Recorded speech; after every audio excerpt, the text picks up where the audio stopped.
منذ قليل لصالح فريق مولودية وهران أمام نادي وفاق سطيف بهدف دون رد. مباراة إذن حقق من خلالها فريق مولودية وهران الانتصار وصدارة ترتيب المنافسة مؤقتا. معي اللاعب أحمد كروم الذي حل اللحظة.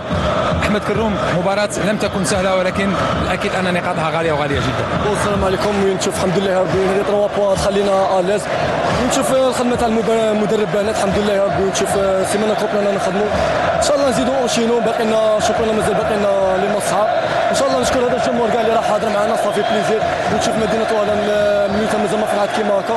الحمد لله ربي ان شاء الله ترجع الافراح كيما بكري ان شاء الله، وتولي فريق مولودية وهران كيما بكري ان شاء الله. الفوز هذا راح يخليكم تبذلوا الكثير من المجهودات ويخليكم تواصلوا سلسلة النتائج الإيجابية أكيد.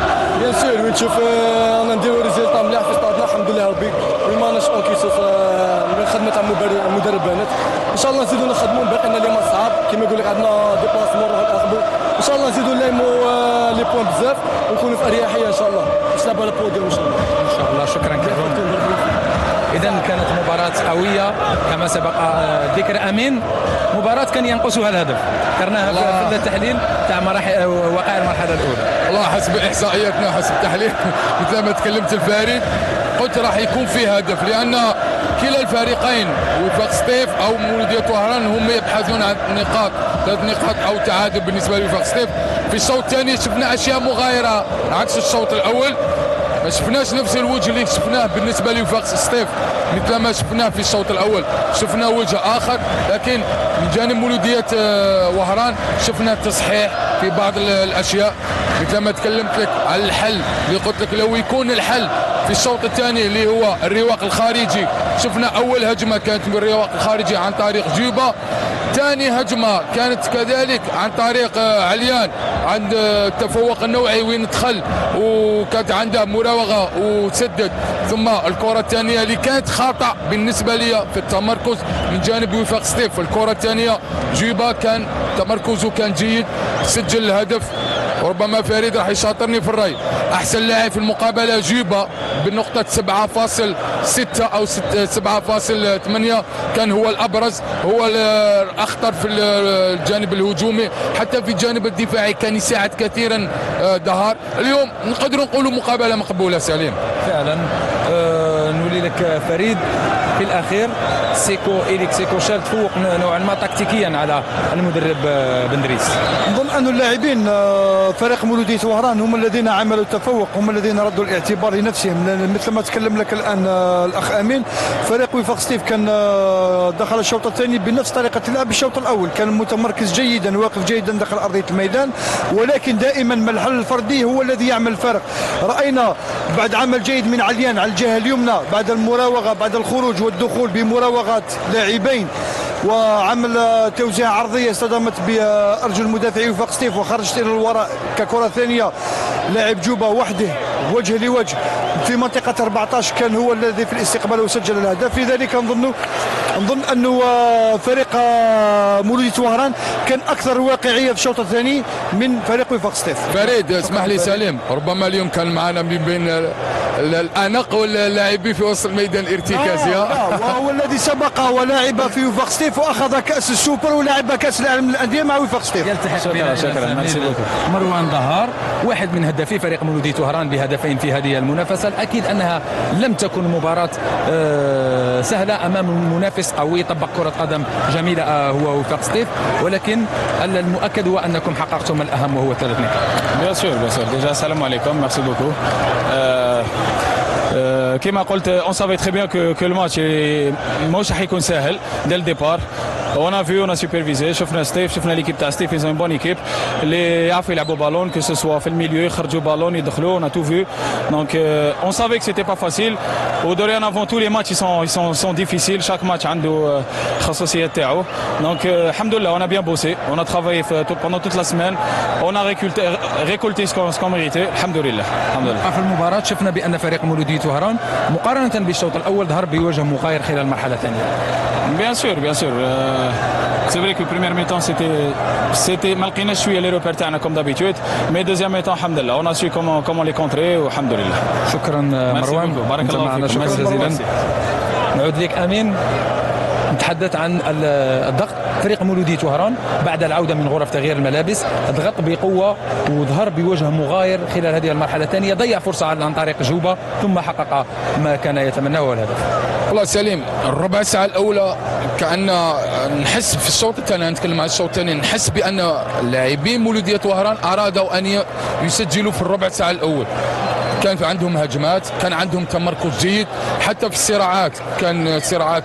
انا بالنسبه لي كانت لو نحدوا كانت من صراعات او 6 صراعات كلها كانت ناجحه من جانب هجوم مولوديه وهران.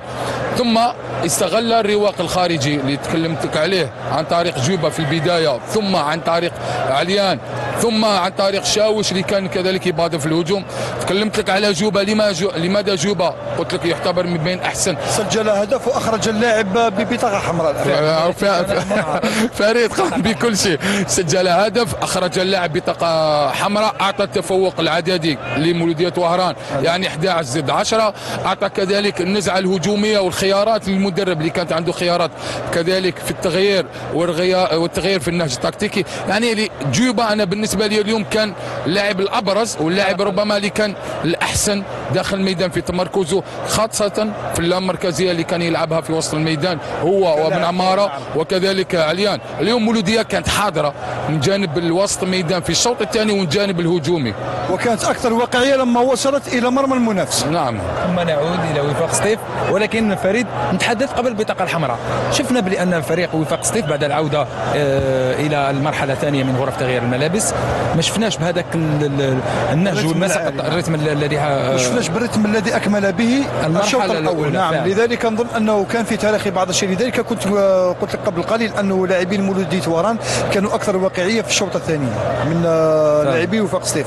لذلك دائما ما اقول ان الشوط الثاني دائما يلزم على اللاعبين ان يكونوا اكثر تركيز في الشوط الثاني اكثر منه في الشوط الاول. لذلك لان الشوط الثاني دائما ما يكون التغيير المفاجئ، سواء في مورفولوجيه اللاعب، سواء في طريقه لعب اللاعب، سواء في حتى في نفسيه اللاعب في الشوط الثاني، يكون اكثر عرضه نقدر نقول حنايا للتعب وحتى للضغط الزائد. لذلك نظن انه فريق مولودية وهران دخل الشوط الثاني اكثر واقعيه من فريق وفاق سطيف، لانه فريق وفاق سطيف دخل يلعب مثل ما انهى بعض الشيء الشوط الاول، ولكن ليس بتلك الواقعيه. كان واقف جيدا ولكن لم يكن يدافع جيدا، كان يلعب نقدر نقول هنا ببعض من التراخي في قبل تسجيل هدف فريق مولودية وهران. ولكن بعد خروج اللاعب البطاقة الحمراء رأينا فريق وفاق سطيف عاد بقوة وكان أكثر واقعية، كان أكثر وجود، كان أكثر نقدر نقول اللاعبين وفاق سطيف كانوا أكثر وجودا في أرضية الميدان مثل ما كانوا عليه ب 11 لاعب. فعلا كان ذلك بعد تلقي الدوار للبطاقة الحمراء. نعم. البطاقة الحمراء. تحدثنا على ردة فعل أمين، ردة فعل فريق وفاق سطيف التي باتت غائبة خلال بداية المرحلة الثانية. لا، هي فريد تكلم على نقطة، أنا تكلمت لك على التفوق العددي، يعني 11 ضد 10 في الشوط الثاني. بعد البطاقة الحمراء شفنا ردة فعل من جانب وفاق سطيف، لأن في كرة القدم الحديثة الآن لما تكون ناقص واحد راح يكون عندك ربما جهد أكثر بدني من تلعب 11، لأن 11 ضد 11 كل يكون متمركز ويكون عنده ربما الدور تاعه، لكن 10 ضد 11 راح يكون جهد بدني كبير، خاصة وتتحرر من الضغط النفسي. من الضغط النفسي. لهذا شفنا وفاق سطيف كان يبحث كثيرا، حتى التغييرات. انا بالنسبه لي راح نتحدث عن تغييرات وفاق سطيف كانت تقدر تعطينا نتائج ايجابيه، خاصه دخول كلها هجوميه. لا، كلها هجوميه، خاصه بوشامه لما دخل اعطى تلك النزعه الهجوميه كثيرا الجانب الهجومي.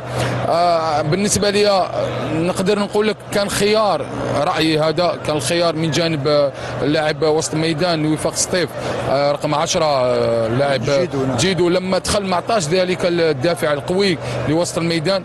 لان لو نعودوا الهدف كانت عدم استرجاع الكرة من جيدو، كانت في الجهة اليمنى، ثم الذهاب إلى الرواق الخارجي 1 ضد 1، ثم المراوغة من جانب عليان، الدخول، تسديد، العودة الكرة الثانية، تمركز خاطئ لوسط الميدان وفاق سطيف، جوبا الكرة الثانية سدد. يعني راني نشوف في السيناريو المقابلة أنا بالنسبة لي كان حاضر الجانب الدفاع والجانب الهجومي، حتى الجانب الحضور البدني من جانب مولودية وهران. تحس بأن الشوط الثاني اللاعبين كانت عندهم أكثر إرادة، كانوا حابين باش يستمتعوا لهذا الجمهور، لأن اليوم كل شيء كان جيد.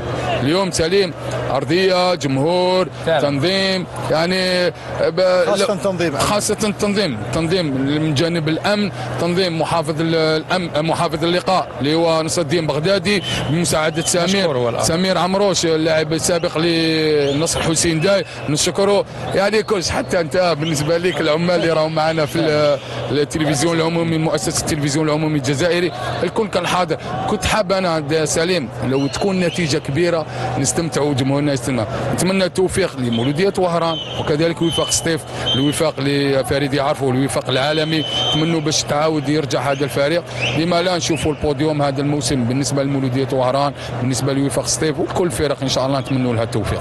فعلا امين. تبقى سفريات الوفاق كما سبق الذكر فريد دائما سلبيه منذ البدايه، يعني ما يسافرش منذ مباراة شباب الوزداد الذي عمل فيها تعادل، كل سفرياته كانوا انتهوا بهزاء. نعم فعلا، تعادل وحيد من خارج الديار، الباقي نعم. كلها ولكن كلها باخطاء فرديه اللي دائما تحدث عليها، انه دائما عدم التركيز او التراخي هو الذي يعطي الافضليه دائما للمنافس داخل ارضيه الميدان. لذلك نتمنى ان شاء الله من العوده السريعه لفريق وفاق سطيف الى سكه الانتصارات، ومبروك لمولودية وهران الذي عمل مباراة في القمة وكان حاضر بدنيا وذهنيا داخل أرضية الميدان.